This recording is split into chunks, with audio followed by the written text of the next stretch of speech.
night blindness. The good news is that we will be able to treat this. It's really indescribable, the feeling of being able to see again. Treat your night right. All new on The Doctors. Doctor, doctor, give me the news. It's the health problems that get worse at night, and for Ian, he needed help with a very common problem, night blindness. Have a look. First time that I've really noticed my eyesight starting to go bad was when I'd read the letters would shadow each other, making it a hard time to study. But it's a lot worse at night. I don't drive anymore at night because I'm trying to read signs. I don't see them until I'm right up on them. I have trouble adjusting to lights and shapes, and when I do, you kind of just like see blurs in the other lane coming right at you. It just takes at least probably like 5-10 seconds just to kind of refocus. Being only 20 years old and knowing that your eyes are starting to quit on you is extremely overwhelming.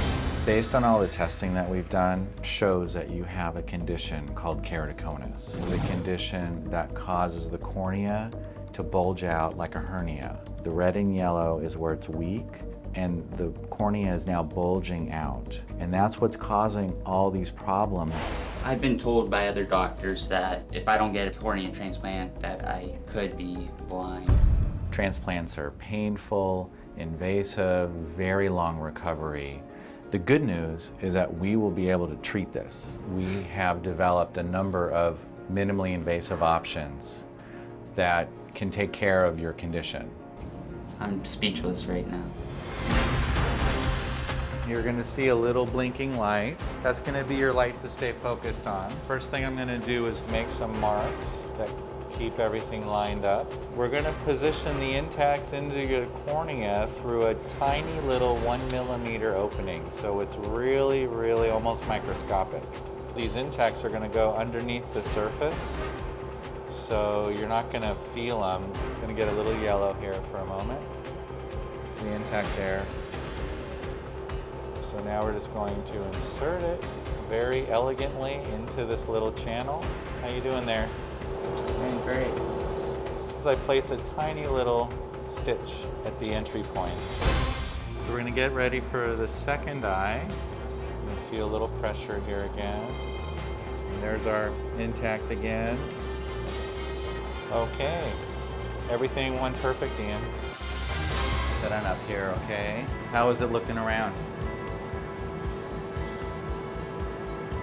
I can actually make out the letters. You can read the sign over there? Yeah, I wouldn't be able to make that out before. It's great. Wow. We have ophthalmologist Dr. Boxer Wachler here with his patient, Ian. So it looked there in the tape piece that immediately afterwards you could see pretty clearly. Oh, it was an immense difference. I mean, it's really indescribable, the feeling of being able to see again. And at night? Oh, at night it's so much better. There's far less glare. It's easy to make out road signs now, which makes it a lot easier for driving and a lot of things which people take for granted. Walk us through the procedure that you did for Ian. Well, the procedure is for people who have keratoconus. And what keratoconus is, it's a degenerative disease of the eye, specifically of the cornea. Now, this is the cornea here. It's like the outer windshield of a car. With keratoconus, what happens is the cornea bulges out uncontrollably. It's like a hernia. And the reason is, and you'll appreciate this, Dr. Orden, is that the collagen is weak. Because normally the collagen holds the shape. So what we do here with these really quite revolutionary procedures is the first one is called intacs, and I'll show you what this looks like.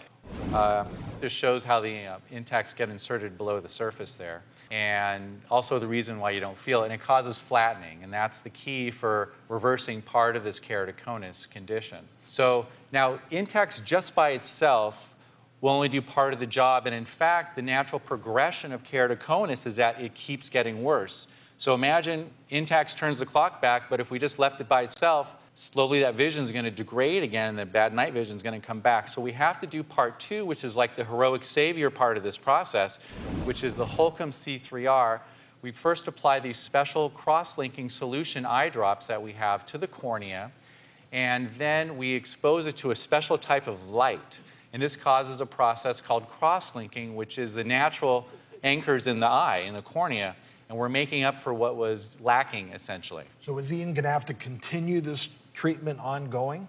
Great question. So the statistics are that 99% of the time with one round of the Holcomb C3-R, we have long-term stability. So Those are pretty good numbers, Ian. And best of all, people usually never have to worry about having a cornea transplant down the road, which is a huge stress for people because transplants, they're invasive and painful, and it's like the old school way of treating keratoconus. Can't argue with your results, Ian. So good to have you. Thank you so much. Brian, thanks for being on.